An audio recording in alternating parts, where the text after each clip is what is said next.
programación apta para todo público.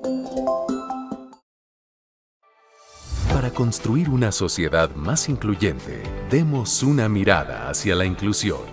Radio Imer, la voz de Balún Canal, una emisora perteneciente al Instituto Mexicano de la Radio, presenta Una mirada hacia la inclusión.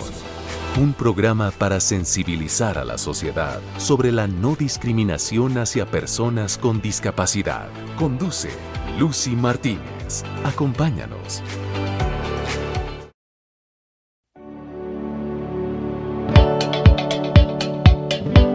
Imer 94.9 de FM, me da mucho gusto acompañarte este lunes en una emisión más de tu espacio, una mirada hacia la inclusión, platicando como siempre de estos temas que tienen que ver con inclusión y mucha información para que tú, que nos estás escuchando desde tu casa, pues comprendas mejor estas situaciones. También si tienes algún familiar puedas orientarlo en algunas cuestiones de las que vamos a platicar, y en esta ocasión vamos a platicar de un tema sumamente importante.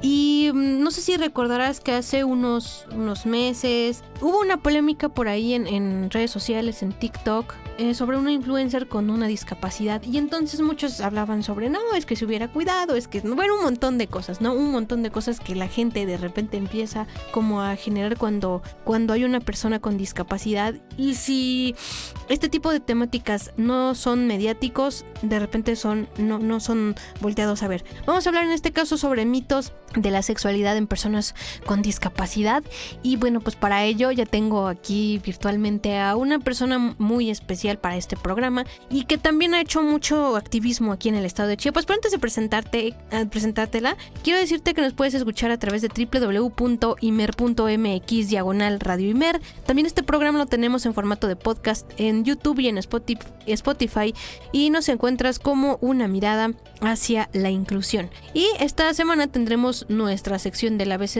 de la discapacidad, y muchas cosas más, así que no le cambies. Y ahora sí, sin más, acompáñame a la entrevista.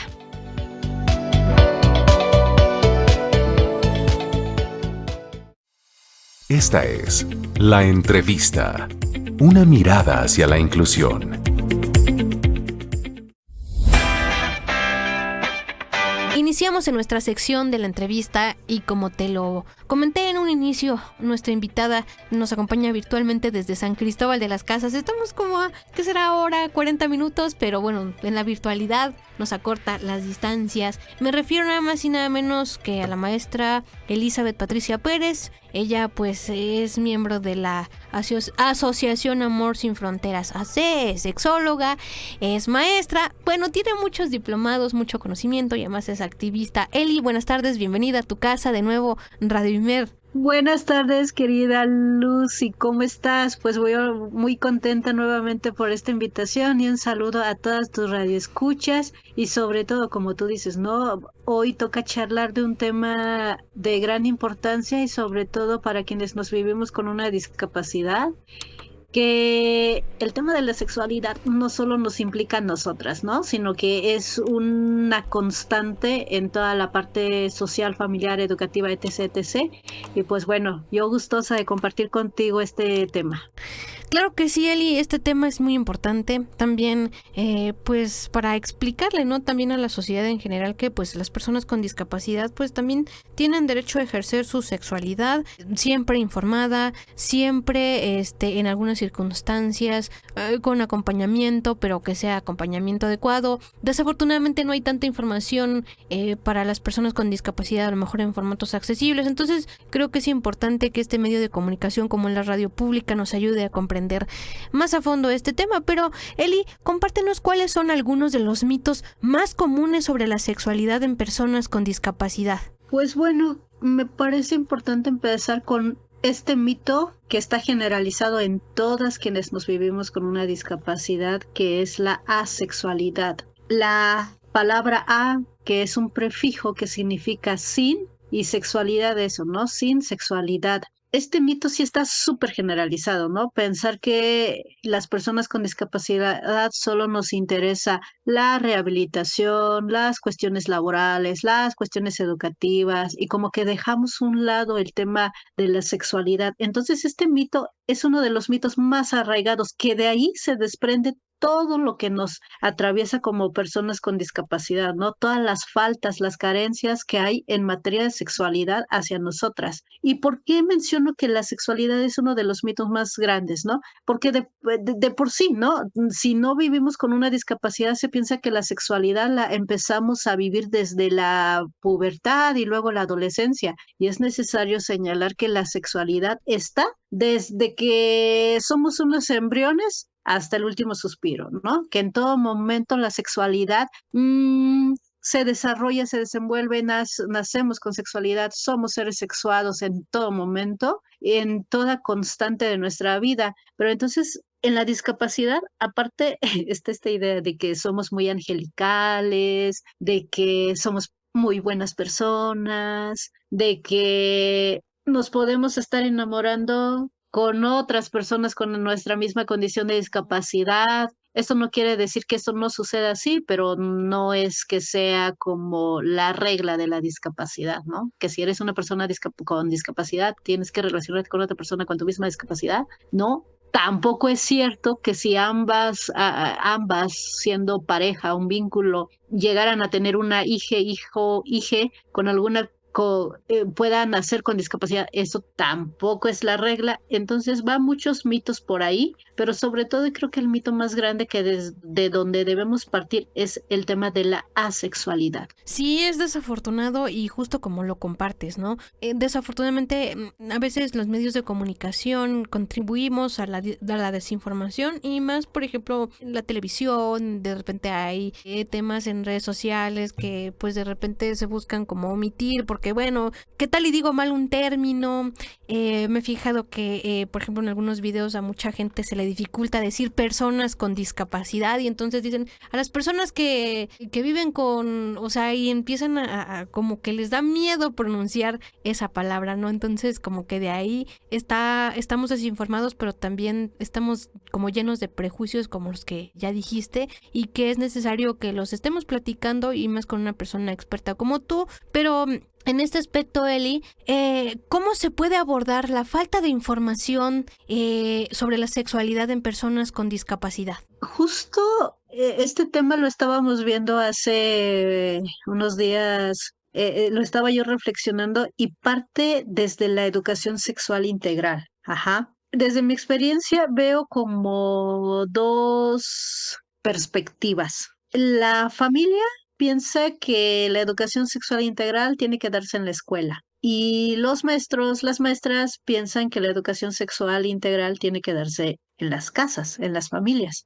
Entonces, como que cada quien piensa y en vez de sentarse y platicar y sobre todo también tener en claro que la educación sexual ahorita de manera constitucional en el artículo tercero, con todas estas reformas que ha habido de la Constitución en el 2019, ya se acepta la educación sexual integral. Si bien no se acentúa la palabra con perspectiva de discapacidad, implica, sin mencionarlo, pero el hecho de que no se mencione no quiere decir que no se trabaje con esta perspectiva. Entonces, la información sí o sí tienen que darse justo desde los sistemas educativos, a la par, trabajando de la misma forma con la familia y también en otros espacios, no solo en la familia y en la escuela, ¿no? Sino también quienes acompañamos en un proceso de rehabilitación, también tendríamos que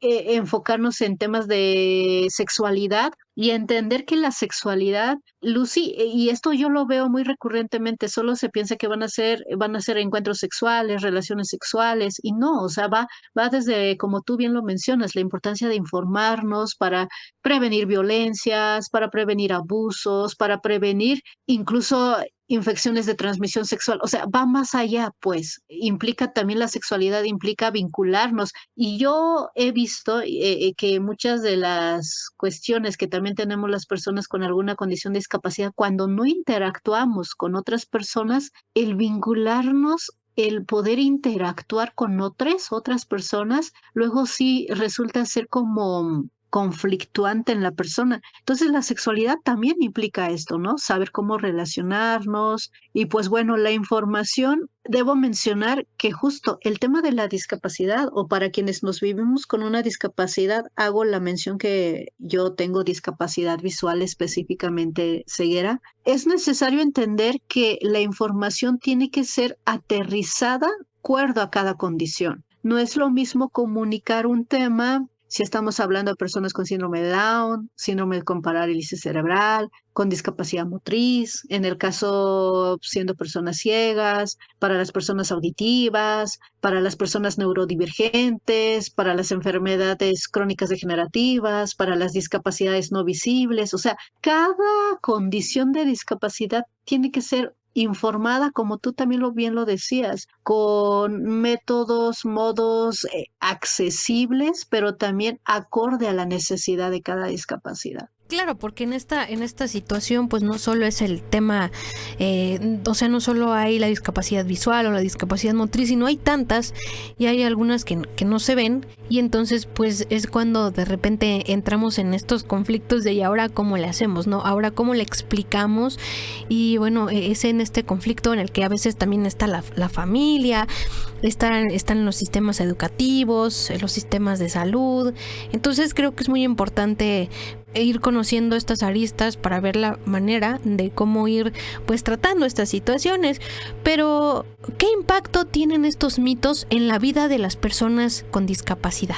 Sí, considero que es un mito que sí nos atraviesa, nos traspasa, se inserta en nosotras de tal forma, como lo decía, luego nos cuesta poder interactuar con otras personas. Muchas de las veces el poder ligar, por ejemplo, también es un proceso aprendido. En el caso de nosotras como personas con discapacidad visual, en donde parece ser que el coqueteo, el flirteo es muy visual, pues saber que podemos usar otros sentidos, usar otra forma de nuestro cuerpo.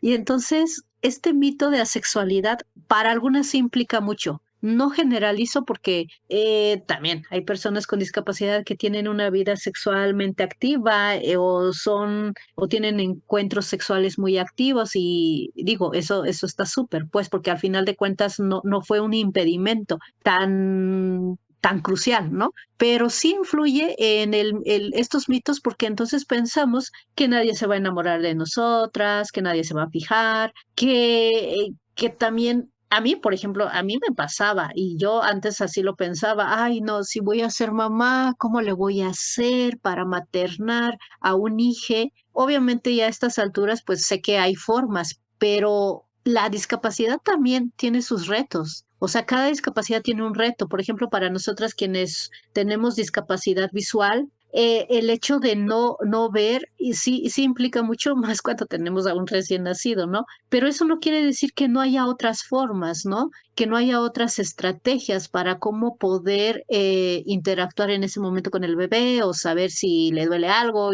O sea, finalmente nadie con o sin discapacidad nace sabiendo ser papá, por ejemplo, o mamá. Entonces, en el caso de la discapacidad, así también lo vamos aprendiendo. Pero sí, justo ayer estaba yo en otra entrevista y escuchaba a las personas con discapacidad motriz decir, es que nuestra forma de interactuar solo ha sido por redes sociales. Pero ya cuando tienes a la persona así, de carne y hueso, tú te quedas, me comentaban y ya estando allí, ¿y ahora qué hago, no? ¿Y ahora qué continúa?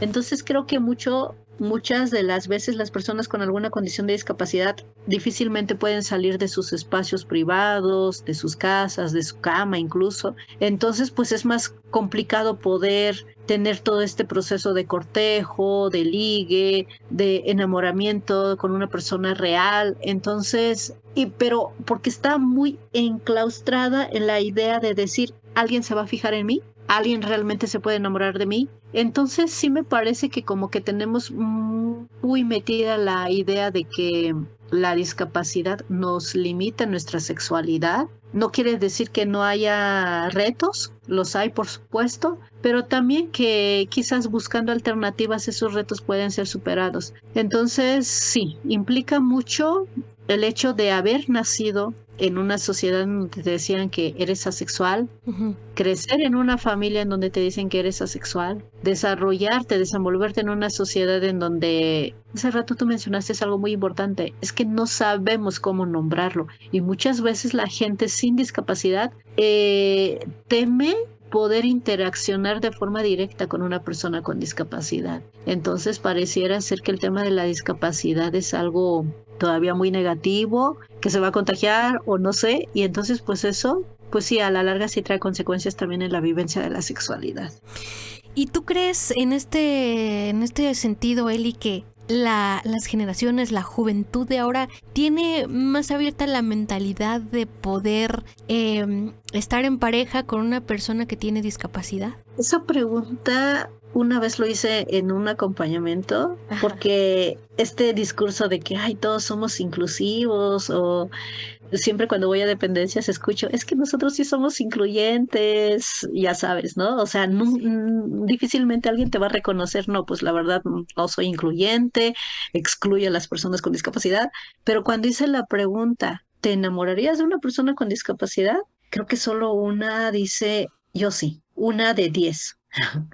Y creo que también hay que preguntarnos también como personas con discapacidad si yo me enamoraría de otra persona con discapacidad. Entonces creo que la generación, ay, no sé, creo que vivimos en una generación ya de que todos somos desechables, incluidas las personas con discapacidad.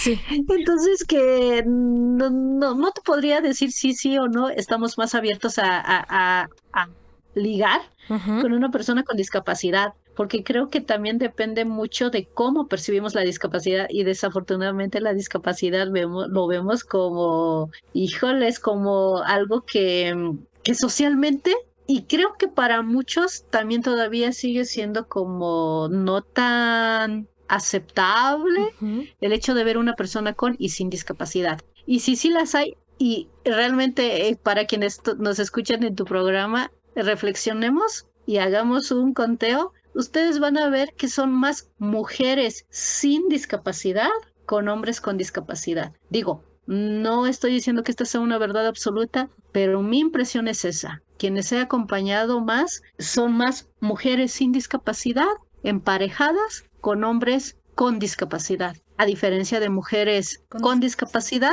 con hombres sin discapacidad. Esto es más reducido en números. ¿Y por qué viene esto? ¿Por qué hago esta comparación? Porque entonces ahí hay que meter, y yo siempre me gusta meter y cuestionar la perspectiva de género, porque las mujeres somos quienes cuidamos, somos quienes estamos como más esta sensación maternal o más esta sensación o esta cuestión del cuidado. Entonces, de ahí que sí me suena como lógico o como más bien como sí me hace sentido que sean más mujeres sin discapacidad emparejadas con hombres con discapacidad. Y esto lo escucho mucho en los talleres, cuando acompaño a mujeres con alguna condición de discapacidad. Son muy pocas las que te pueden decir estoy con una pareja, y todo bien, ¿no? Desafortunadamente son mujeres que luego al adquirir la discapacidad, sus parejas dijeron que iban a ir por los cigarros y ya nunca regresaron. Entonces, ante tu pregunta, sí me sería complicado responder, pero me da la sensación que seguimos pensando eso, ¿no? Ujú. Que cómo yo me voy a emparejar con una persona con alguna condición de discapacidad. Sí, exacto, porque como dices tú, o sea, también a veces seguimos como dependiendo del qué dirán, ¿no? Y para muchos va a decir, ¿y qué van a decir de mí, no? Que ando con una mujer con discapacidad, ¿no? ¿O qué va a decir mi familia, no? Porque para empezar van a contemplar a la familia, ¿no? Y Sí, también que hay muy claro. poca información, ¿no? En este sentido y que desafortunadamente a veces uno no se toma el tiempo. En el caso, pues las personas que viven sin discapacidad, pues como que, pues, no sé, ¿no? A lo mejor no están interesadas en el tema o a lo mejor hace falta más difusión, no lo sé.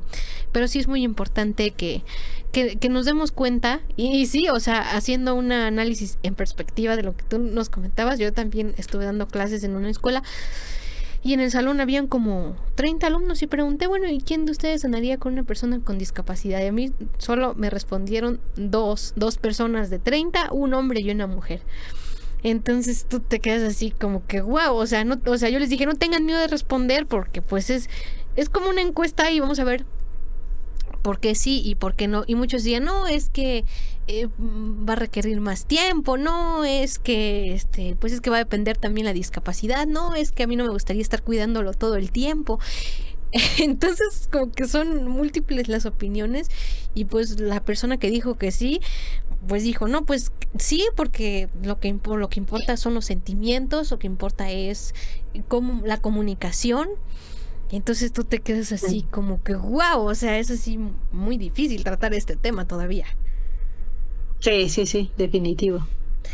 Entonces, bueno, estamos analizando estas perspectivas, analizando cómo la sociedad sigue percibiendo este tema de la discapacidad y este tipo de situaciones. Pero antes de irme a la pausa, Eli, pues vamos a entrar también en este apartado interesante como son los métodos anticonceptivos y cómo pueden enseñarse los métodos anticonceptivos a una persona con discapacidad de manera efectiva.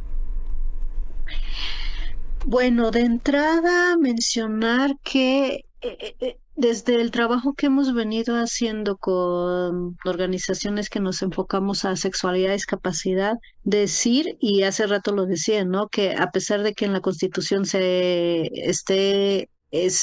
ya constitucional el hecho de implementar educación sexual integral y que hay políticas públicas como el ENAPEA, el GIPEA, que buscan prevenir embarazos en adolescentes. En tema de discapacidad no hay nada, o sea, no hay una perspectiva de discapacidad. Entonces nosotros estamos posicionando que tiene que haber una educación sexual integral con perspectiva de discapacidad. Y aparte de una perspectiva de discapacidad, tiene que ser súper especializada. Entonces, en la especialización que queremos dar a entender, que hablar de métodos anticonceptivos va a depender del tipo de discapacidad. Por citarte un ejemplo, y esto lo he aprendido mucho de mi querida Roxana Pacheco, que también está con el Instituto Mexicano de la Sexualidad, y justo porque de las mujeres que hemos ido acompañando a lo largo de nuestro caminar en el tema, por ejemplo, no es lo mismo y un método anticonceptivo no va a ser para lo mismo para una mujer con lesión medular, por ejemplo, a una mujer que tiene otro tipo de discapacidad motriz que no sea la lesión medular. Ajá, porque en la lesión medular implica la falta de sensibilidad y entonces ante una falta de sensibilidad en un encuentro sexual, entonces pues vemos que por ahí no podría, bueno, no podría como usarse quizás, que podríamos decir, un condón, por así decirlo, Sí. si en una penetración no se siente, pues. Entonces, cada condición sí, de discapacidad va a tener su propia necesidad específica en cuanto a qué métodos anticonceptivos habrá que usar. Por ejemplo, ¿qué es necesario de entrada? Y creo que esto también nos pasa en discapacidad visual, ¿no? Cuando no tenemos estos métodos con lineamientos de accesibilidad. Ajá. Yo siempre, uno de los métodos anticonceptivos, bueno, que si bien no es un método tal cual, pero sí es un método de protección, el condón, por ejemplo. Si el condón, para quienes no vemos, no trae como toda la información en un formato que yo pueda saber, al menos la fecha de caducidad, el instructivo, luego veo que a veces algunos métodos antifecundativos, que yo los llamo así, trae todo su instructivo y luego si no están en métodos accesibles, en modos accesibles, pues no vamos a poder acceder a la información. Y aparte, más allá de que sí es importante saber qué métodos antifecundativos usar, lo cierto es que en dónde encontrar estos métodos, ¿no? Cuando una va al centro de salud, pide información, luego te quedan viendo como, ¿y tú como por qué tendrías que querer saber de un método, ¿no? O sea, como que vuelvo a este mito que mencionaba inicialmente. Pero entonces cada discapacidad va a requerir, no es que requiera un método, sino más bien cada persona, cada cuerpo funciona de manera diferente, ¿no?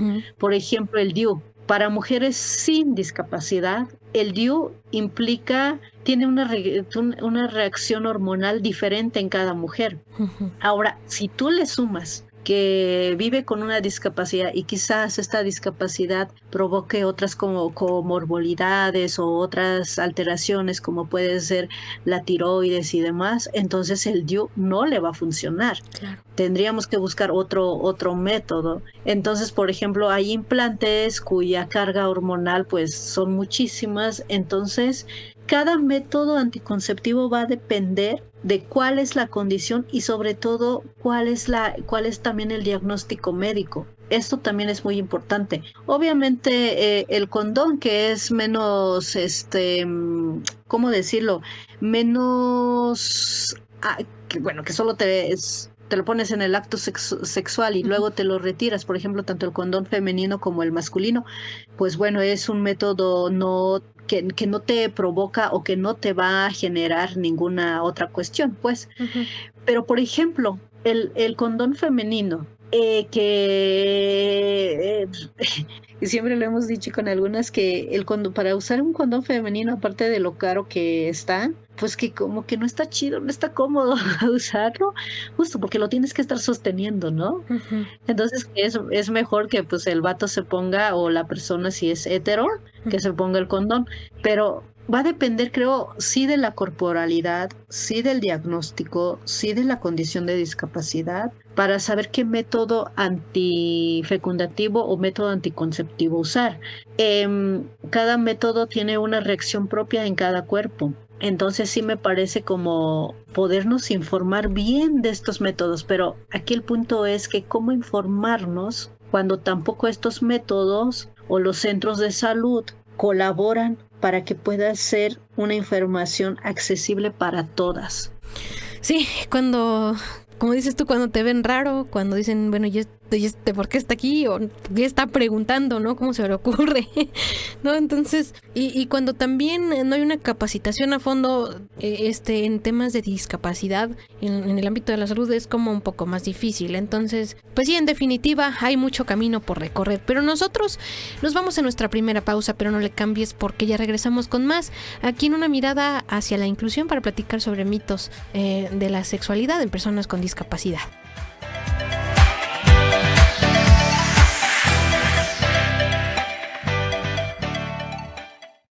La discapacidad no te define cómo haces frente a los desafíos que la discapacidad te presenta. Vamos a una pausa. Las personas con discapacidad tienen derecho a la igualdad de oportunidades y a la inclusión social. Una mirada hacia la inclusión. Continuamos. Descubramos juntos la importancia de los derechos humanos y la accesibilidad en torno a la discapacidad. Acompáñanos en este viaje de aprendizaje y reflexión, donde celebramos la diversidad y promovemos un mundo más inclusivo para todos. Este es el ABC de la discapacidad, en Una Mirada hacia la Inclusión.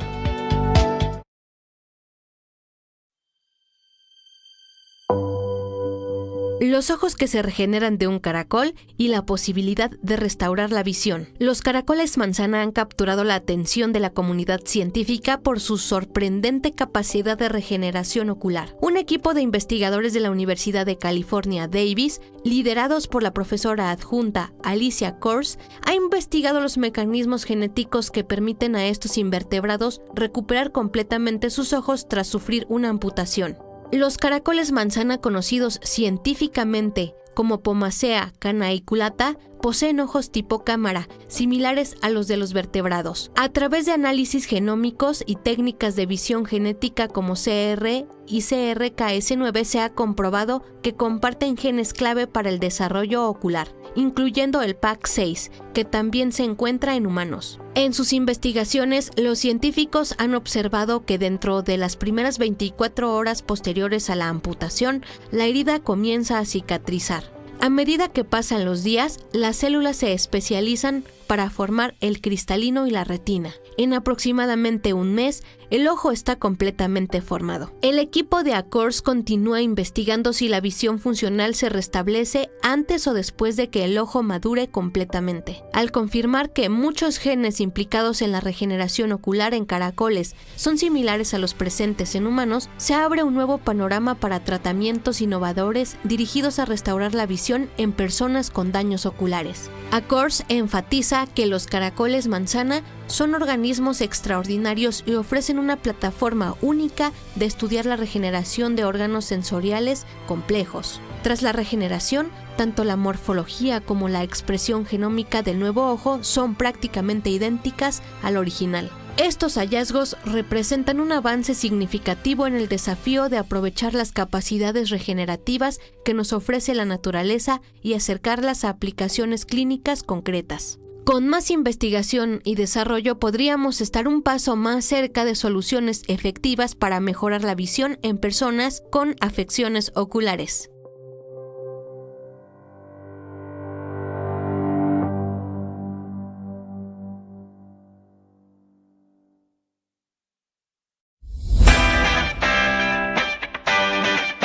Estamos de regreso aquí en tu espacio, una mirada hacia la inclusión.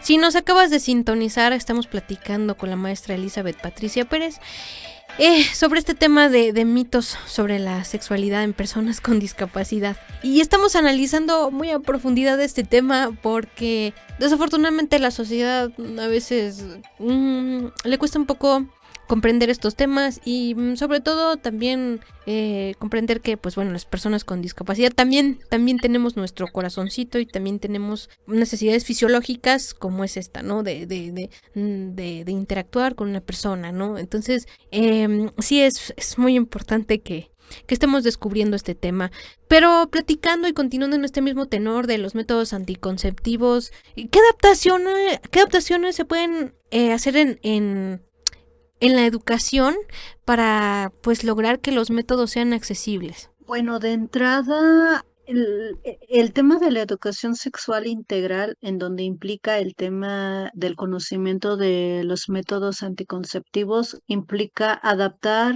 e insisto mucho en temas de impartición del tema de sexualidad acorde a cada discapacidad. Eso por un lado. Entonces, eso nos llevará a entender que los métodos anticonceptivos, pues va a depender también de la necesidad de la persona. Ujú. Por ejemplo, decía yo hace rato que hay mujeres con lesión medular que no pueden usar un método anticonceptivo por todo lo que implica. La parte también del diagnóstico y demás, también pensando que no sea una mujer con lesión medular, pero si es una mujer con discapacidad motriz, con miembros inferiores que no las tenga, por ejemplo, entonces también es difícil poder usar un método anticonceptivo físico, pues, ¿no? Ujú. Entonces, tenemos que, para poder, bueno, médicamente, desde la salud sexual, que eso también es una carencia en nuestro país, dar una atención de salud sexual y salud reproductiva con perspectiva de discapacidad, es una carencia que no la tenemos en ningún centro de salud. Si tú vas, difícilmente, como tú lo decías, nadie, no está, el personal de salud no está capacitado. Entonces, pues bueno, te pueden dar quizás un método anticonceptivo, pero típico método anticonceptivo que te dan solo va a ser el condón, ¿no? Ujú. Incluso hasta te lo regalan. Pero fuera de eso, no hay otros métodos y sobre todo, para que sean accesibles, volvemos a lo mismo. Necesitamos una sociedad más amigable hacia nosotros, que por ejemplo el condón esté en braille, por así decirlo. Ujú. Aunque muchos me dirán, ¿cómo el condón puede estar en braille? Pero pues el instructivo o la Sí, claro. cajita para mínimo ver la fecha de caducidad, no sé. O sea, cada condición tiene su propia necesidad. Entonces necesitamos abarcar 3 temas importantes para que realmente pueda haber una para que pueda realmente haber un acompañamiento en sexualidad y discapacidad. Tenemos que abarcar 3 temas y 3 ejes importantes que desafortunadamente en México la carecemos, que sería educación sexual integral con perspectiva de discapacidad, acceso a la salud sexual y reproductiva con perspectiva de discapacidad y acceso a la justicia sexual Ujú. para personas con discapacidad. ¿Por qué refiero también y por qué introduzco aquí el tema del acceso a la justicia sexual con perspectiva de discapacidad? Porque muchas de las veces y estadísticamente, mujeres, niñas, adolescentes con alguna condición de discapacidad somos quienes vivimos mayor grado de violencia, a diferencia de las mujeres sin discapacidad. A diferencia de los hombres con discapacidad, somos quienes sufrimos, vivimos mayor índice de violencia, incluida la violencia sexual. Entonces, ¿cómo poder llegar a denunciar? ¿Cómo poder pedir justicia si nuestro sistema de justicia no cuentan con los ajustes al procedimiento, ¿no? Con perspectiva de discapacidad? Entonces, en ese sentido, tenemos que empezar a reflexionar cómo poder incidir en estos tres ejes, ¿no? En donde obviamente el gobierno, dígase Estado, tiene la responsabilidad de poder proveer. Claro. Claro, desafortunadamente creo que en la materia del derecho, como que las leyes de repente nos quedan mucho a deber. Y como dices tú, la información sobre temas sexuales hacia personas con discapacidad es muy importante porque así como lo comentaste en un inicio, podríamos prevenir muchísimas cosas, ¿no? Evitar ser abusados, o sea, evitar también ser violentados o violentadas. Entonces, bueno, saber cómo actuar en determinado momento, ¿no? Qué hacer, qué partes del cuerpo no tocar, ¿no? O sí tocar, o quién permitir que las toque y quién no. Entonces, eso es importante también, pues empezando desde que los niños son pequeñitos, ¿no? Bueno, y más cuando tienen una discapacidad. Y ¿cómo hablarle de sexualidad a las personas con discapacidad de manera respetuosa y efectiva? ¿Cómo crees que se deba manejar estos temas? Dependerá, mi querida Lucy, de la edad. ¿En qué edad se encuentra la persona? No podemos soltar la información a un niño o una niña de 6 años, a diferencia de un adolescente de 12, 13 años. Para quienes acompañamos, bueno, esa es mi postura, que para quienes acompañamos en temas de sexualidad tenemos que saber a quién le estamos hablando, ajá, qué nivel de comprensión tiene la persona y en base a eso tendríamos que desarrollar nuestros materiales didácticos, materiales de apoyo, de enseñanza para cómo llegar y que el aprendizaje sea significativo. ¿Cómo hablarles? Siempre digo, porque luego las familias luego tienen miedo de hablar de sexualidad. Y en parte sí también las comprendo, porque finalmente tampoco a ellas les hablaron de sexualidad. Ajá, son raras las familias o son raras las personas que escucho cuando me dicen, es que mi familia sí me habló de sexualidad, ok, pero una de cada cuantas, ¿no? Entonces, las familias también reproducen lo que ellos aprendieron, lo que ellas aprendieron. Entonces, sí me parece siempre pertinente señalar que si tú como familia, como papá, mamá, no sabes cómo hablar con estos temas, de allí que hagan equipo con los maestros, maestras, y si tampoco pueden resolverlo entre ellos juntas, pues también agarrarse de quienes no, de quienes acompañamos en el tema, de los expertos, y poder hacer un equipo, porque acordémonos que en el acompañamiento de la discapacidad tiene que ser inter y multidisciplinario. Entonces, y yo insistiría mucho de acuerdo a qué edad, a quiénes le estamos hablando. Ajá. Si ya podemos usar palabras explícitas o hacer uso de quizás de para quienes presenten algún otro tipo de discapacidad que no sea la visual, usar imágenes, audio, videos, maquetas, modelos anatómicos, dependerá quién estaremos acompañando. Ajá. Y el grado de comprensión, porque también a mí me ha tocado escuchar y ver pues a que pueden haber niñas autistas con otras discapacidades relacionadas. Entonces, difícilmente van a poder comprender los temas, pero siempre enfatizamos en los papás que ahí tendrían que hacer conductas repetitivas, ¿no? Estímulo-respuesta, quizás en algunos momentos, viéndonos muy conductistas desde la psicología. Sí. Entonces, mi respuesta sería, depende de qué edad quieres acompañar, el tipo de discapacidad, es como tienes que preparar tu material para impartir el tema. Ajá. Eso es por un lado. Y por el otro, también, y esto es muy importante mencionarlo, querida Lucy, para quienes nos escuchen. Actualmente, luego las familias le dan los celulares a los niños, a las niñas, a los adolescentes, incluso teniendo una discapacidad, para que ahí se distraigan, y no sabemos en qué páginas están navegando. No sabemos con quién están interactuando nuestros hijos, nuestras hijas. Entonces, tenemos que tener mucho cuidado, si bien hoy en día el Internet nos puede proveer de información, pero también ver qué tipo de información, si realmente es una información científica, si es una información dada desde la disciplina, si es una información dada desde los expertos, porque si no, luego pueden haber muchas, muchas cuestiones. Incluso hemos escuchado en noticias que adolescentes, por haber hecho un reto X, Ujú. terminan incluso cometiendo asesinatos. Entonces, lo mismo pasa con la sexualidad. Mientras no sepamos la fuente, mientras solo les dejamos el celular, la tablet, no sabemos en dónde están teniendo información nuestros hijos. Sí, las redes sociales nos han venido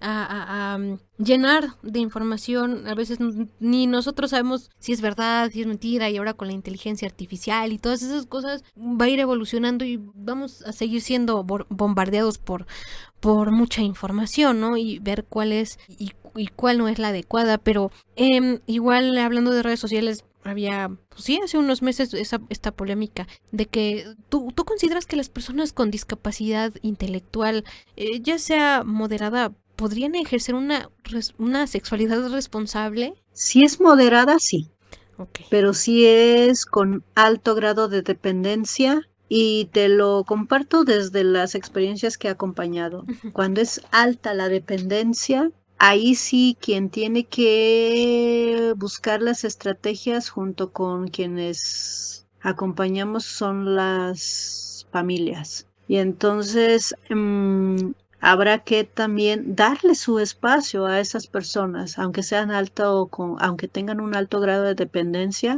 pues también tienen sus propias necesidades, ¿no? La sexualidad, el vivir nuestra sexualidad es una necesidad, el contacto de piel también es una necesidad. Entonces habrá que buscar la forma de cómo estas personas puedan interactuar, cómo puedan relacionarse, y siempre sin caer en abusos ni violencias sexuales. Sí pueden, o sea, si es moderada, sí, Ok. pero si es con un alto grado de dependencia, ahí mucho cuidado, porque es ahí cuando se pueden dar las violencias sexuales. Exactamente, sí, sí, por eso es importante que las familias conozcan de estos temas, que se asesoren con expertos y que se hagan acompañar de gente con discapacidad, que pregunten, porque afortunadamente, pues como dijimos, están las redes sociales y tenemos ya al alcance de la mano a expertos con discapacidad y poco a poco pues los hemos ido conociendo, especialistas y todo, y que podemos ir de la mano, ¿no? Y que estos temas de verdad no los dejemos pasar, no por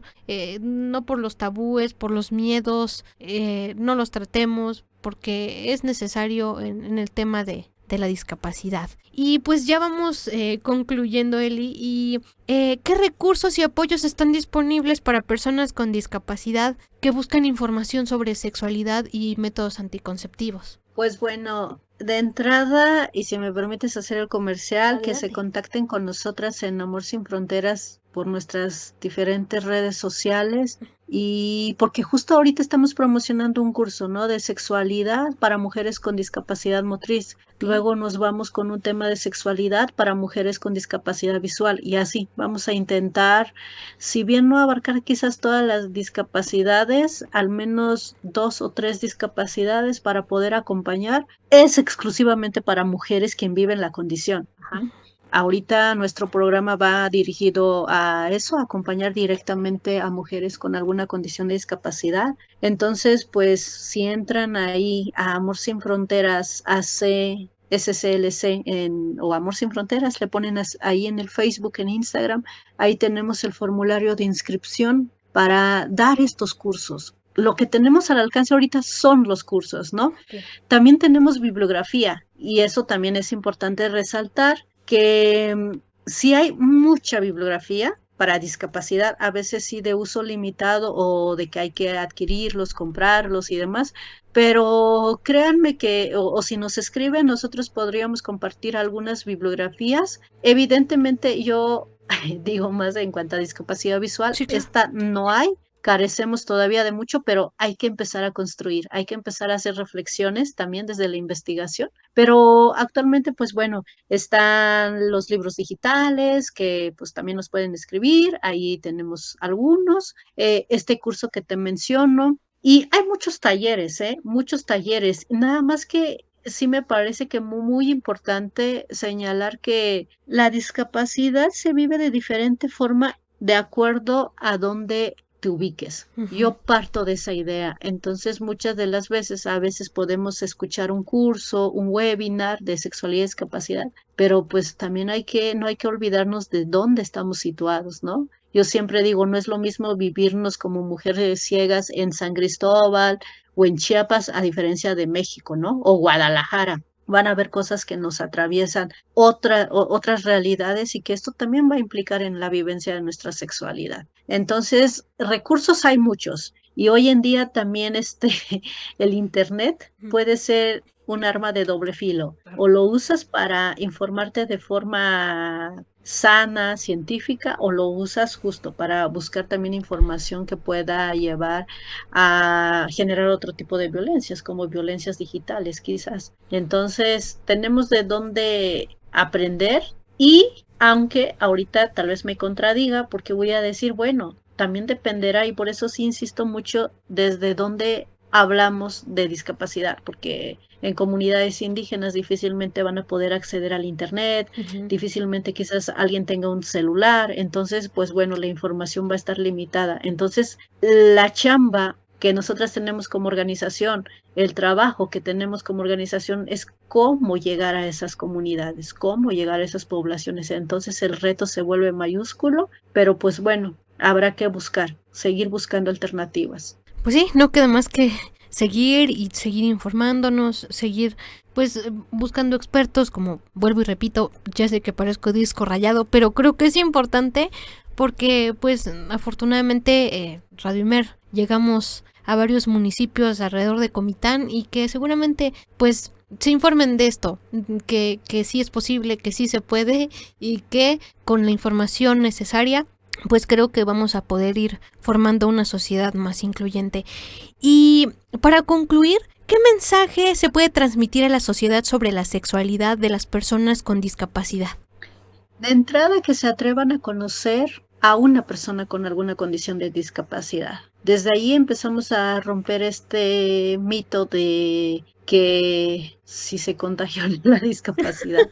Luego, empezar a hablar de estos temas, pero sobre todo tampoco vas a llegar y preguntarle a la persona, oye, ¿tienes encuentros sexuales? No, sino simplemente cómo se relaciona, qué le gusta, qué no le gusta, cómo se gusta cómo le gusta vestirse, cómo puede, en el caso de la discapacidad visual, luego es como cuando nos preguntan, ¿y cómo sabes qué color de ropa es? Ahí ya estamos hablando de sexualidad. Uh-huh. Sexualidad, acordémonos, no necesariamente son encuentros o actos sexuales. Y entonces, pues la invitación es que se atrevan a conocernos. Necesitamos aliados, aliades en el tema, y necesitamos sobre todo difundir. Y qué bueno que tu espacio sea un medio para difusión. E insisto, necesitamos trabajar en 3 ejes: en educación, salud y justicia sexual para las personas con discapacidad. Entonces el reto es ese: entrar en uno de los temas, adentrarnos, reflexionar cómo puedo impartir justicia para personas con discapacidad, cómo puedo, si soy personal de salud, cómo puedo dar un mejor servicio para personas con discapacidad. O sea, siempre cuestionémonos en torno a personas con discapacidad, porque solo remataría con esto. Tal vez hoy no estés viviendo con una discapacidad, pero en el inter, ya sea por un accidente, ya sea por una enfermedad, incluso por los años mismos, nos vamos a llegar a vivir con una discapacidad. Y si no, al menos te va a tocar cuidar, acompañar a una persona con discapacidad. Entonces, pues bueno, vámonos preparando para este tema que a todos, tarde que temprano, nos va a atravesar. Sí, es que por el momento decimos, no, es que no, o sea, ¿qué me va a pasar a mí? Yo estoy bien.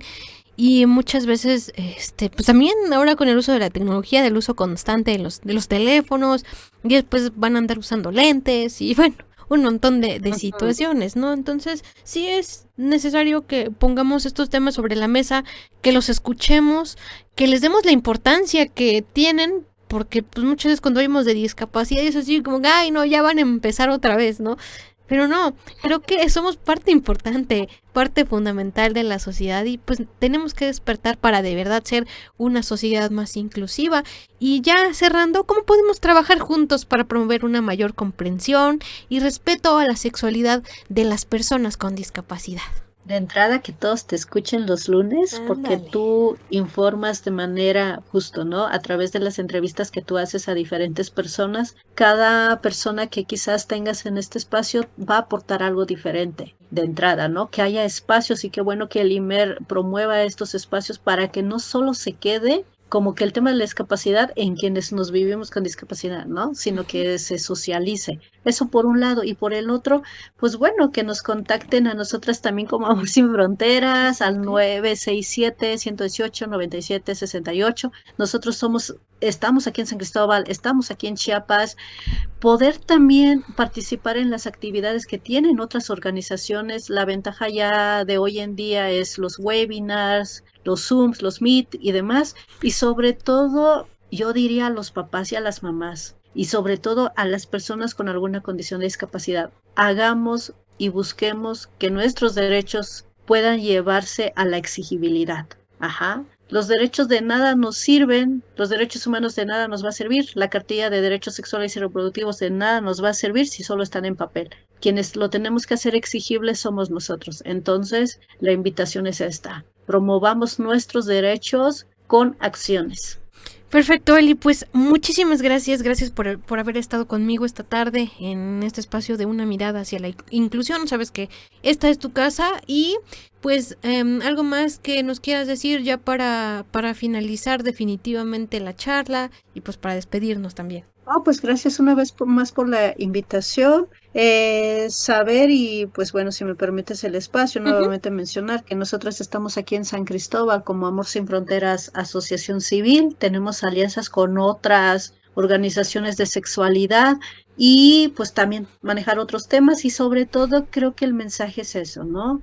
No podemos hablar de inclusión sexual si no hablamos de una inclusión social. Entonces yo cerraría con esto. Para que realmente podamos potencializar la vivencia de nuestra sexualidad, necesitamos a una sociedad potencialmente abierta e inclusiva. Sí, y con esta frase nos vamos y la verdad que nos queda para la reflexión, para el análisis y para ver y para redirigir nuestras conductas, ¿no? Ya es momento de despertar en temas de inclusión a personas con discapacidad. Como yo siempre digo en locución, producción y edición de este programa, tu servidora Lucy Martínez, te invito a que el próximo lunes continuemos dando una mirada hacia la inclusión. Gracias al Instituto Mexicano de la Radio por el espacio aire que nos da cada lunes y pues nos escuchamos hasta la próxima. Buenas tardes.